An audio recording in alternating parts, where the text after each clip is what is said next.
I have one argument for the motion: the United States federal government should substantially reduce its restrictions on illegal immigration to the United States. So after defining the terms, I would go straight into my argument, which is I would propose increasing the cap for some of the most important visa programs. Programs such as the Diversity Visa Program, where each year about 50,000 people receive green cards through the U.S. Diversity Visa Program, also known as the Visa Lottery.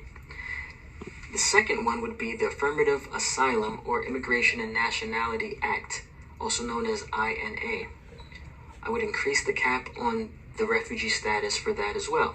The third would be allowing for the dreamers of DACA to receive full citizenship. Now, the reason for these caps being increased would all be economic based, because you can receive economic benefits for our GDP in the US if you increase the caps. According to the National Bureau of Economic Research, also known as NBER, immigrants are responsible for 36% or more of the innovation in this country, which means more jobs and GDP growth for the economy. A rising tide lifts all boats. In addition to the innovation benefits, immigrants also provide revenue for the U.S. economy that allows for opportunities for all immigrants. This comes in the form of taxes, jobs, and innovation.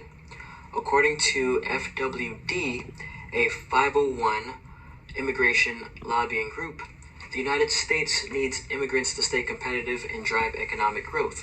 Particularly as our economy starts to reopen, individuals who create jobs are absolutely critical to our recovery.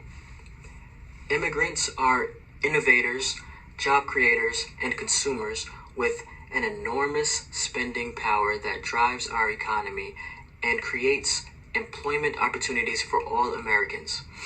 Immigrants added $2 trillion to the U.S. GDP in 2016 and $458.7 billion to state, local, and federal taxes in 2018. In 2018, after immigrants spent billions of dollars on state and local and federal taxes, they were left with $1.2 trillion in spending power, which they used to purchase goods and services, stimulating local business activity. Proposed cuts to our legal immigration system would have devastating effects on our economy, decreasing GDP by 2% over 20 years, shrinking growth by 12.5%, and cutting 4.6 million jobs. Rust Belt states would be hit particularly hard as they rely on immigration to stabilize their populations and revive their economies. This is ironic because northern cities, especially in the Rust Belt and the Northeast, remain the most racially segregated, according to data compiled by William Fry, a senior demographer at the Brookings Institution. This directly addresses the Great Replacement theory, which is an ethno-nationalist theory warning that an indigenous European white population is being replaced by non-European immigrants.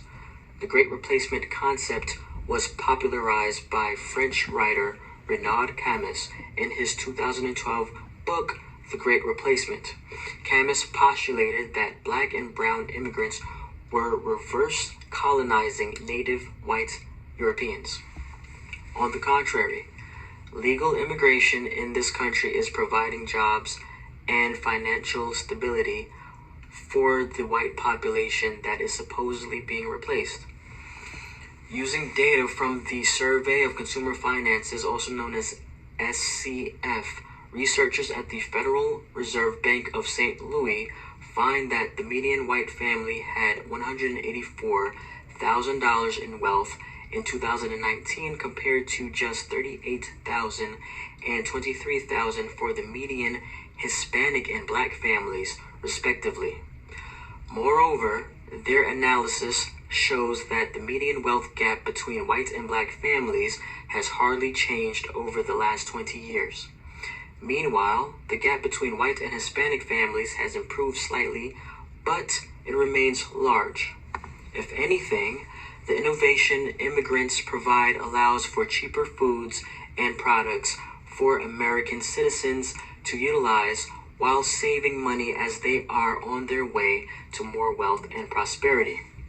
Again, considering the Great Replacement Theory, if the $1.2 trillion in spending power that immigrants have finds its way to white-owned businesses, then this is adding to the disparities in white family wealth versus other racial groups in the U.S. So this directly debunks this idea of a great replacement. And I'll end my speech there. Thank you.